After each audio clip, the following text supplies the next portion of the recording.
से जटा बनाते हैं।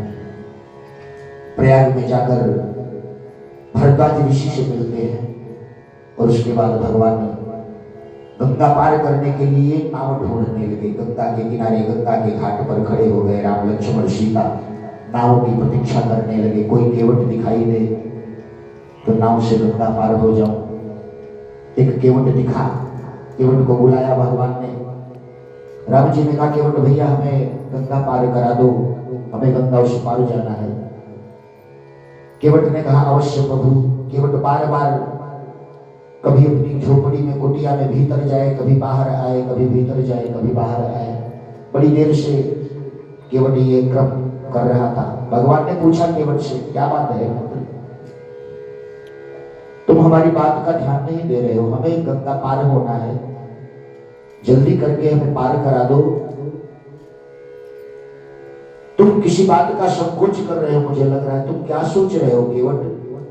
तब केवट ने रहस्य बताया। केवट ने कहा, प्रभु गंगा पार तो मैं करा दूं, लेकिन मैंने आपकी बड़ी चर्चा सुनी है नाथ। आपके विषय में मैंने चर्चा सुनी है कि आपके चरणों की धूल का स्पर्श पाकर पत्थर भी औरत हो गई।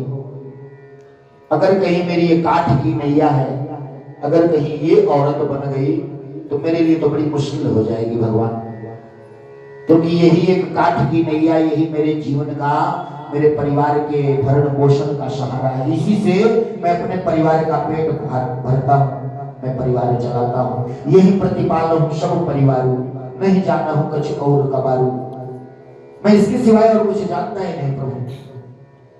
अगर आपके चरणों की धूल के स्पर्श से अगर मेरी काठ की नैया औरत हो गई तो मेरे सामने दो समस्याएं खड़ी हो जाएंगी। पहली समस्या तो मेरी रोजी रोटी है ये, और मेरी रोजी रोटी चली जाएगी, मेरे बाल बच्चे भूखे मर जाएंगे।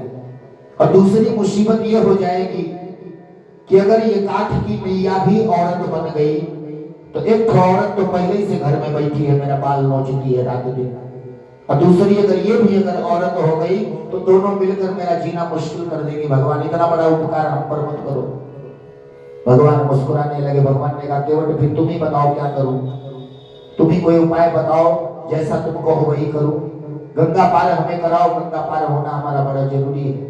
केवट ने कहा, प्रभु एक उपाय है, दोष केवल आपके चरणों की धूल में है, इसलिए आप मुझे अपने चरण धो लेने दो, मैं आपके पैरों को अच्छे से धो दूंगा, धूल को साफ कर दूंगा, उसके बाद आप मेरी नैया में बैठ जाना। भगवान ने कहा, ठीक है केवट, जैसी तुम्हारी मर्जी, तुम धो लो पैर, लेकिन जल्दी करो थोड़ा।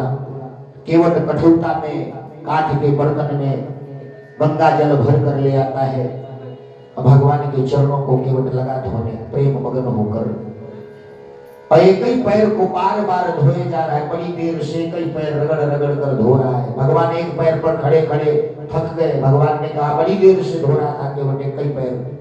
भगवान ने कहा, केवट भैया बस करो, कब तक एक ही पैर धोते रहोगे, दूसरा पैर भी धो, देखो मैं एक पैर पर खड़े खड़े थक गया, कब तक एक पैर धोते रहोगे, अब दूसरे वाले पर भी नंबर लगाओ।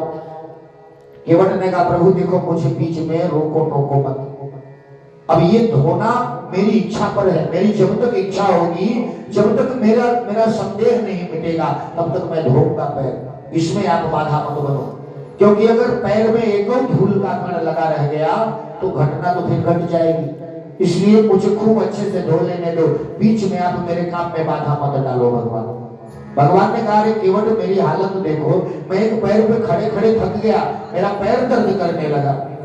केवट ने कहा, प्रभु उसका उपाय मैं आपको बता सकता हूँ, अगर आपका पैर दर्द करने लगा तो आप एक काम करो प्रभु, आप मेरा सिर पकड़ लो, अपने हाथों से मेरा सिर पकड़कर खड़े हो जाओ, तब आराम से आप खड़े रहोगे, आपका पैर नहीं दुखेगा। केवट बड़ा चतुर था। भगवान मुस्कुराने लगे। भगवान समझ गए, प्रभु तो अंतर्यामी, भगवान समझ गए केवट बड़ा चतुर है, देखो मेरे चरणों को भी धो ले रहा है और इसी समय सर पर हाथ रखवा कर मुझसे आशीर्वाद भी ले लेना चाहता है। लेकिन भगवान केवट के प्रेम के आगे हार गए। प्रेम लपेटे अटपटे सुन केवट के बैठ। भगवान ने केवट की वह इच्छा पूरी की। भगवान केवट के सर पर अपना हाथ रखते हैं कितना सुंदर दृश्य बनता है। केवट के हाथ भगवान के चरणों में है और भगवान श्री राम के हाथ केवट के मस्तक पर है। अद्भुत दृश्य। केवट ने प्रेम से भगवान का चरण पखारा, भगवान को नाव पर बैठाया और नाव लेकर धीरे धीरे नाव को खेता हुआ गंगा की धारा में नाव को चलाने लगा। उस समय नाव भी अपने आप पर गर्व कर रही थी, नाव भी भूली नहीं समा रही थी स्वयं पर। नाव मन ही मन ये सोच कर गर्व कर रही थी कि आज त्रैलोक्यपति स्वयं नारायण तीनों लोगों का भार लेकर मेरे ऊपर सवार हैं और मैं आज नारायण को गंगा पार कर रही हूं।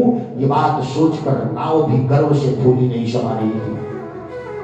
अचानक बीच गंगा में जैसे ही नाव पहुंचती है, हवा का तेज झोंका आता है, नाव डगमगाने लगी। उस समय केवट प्रेम मगन होकर लगा मल्हार गाने। केवट बड़े आनंद से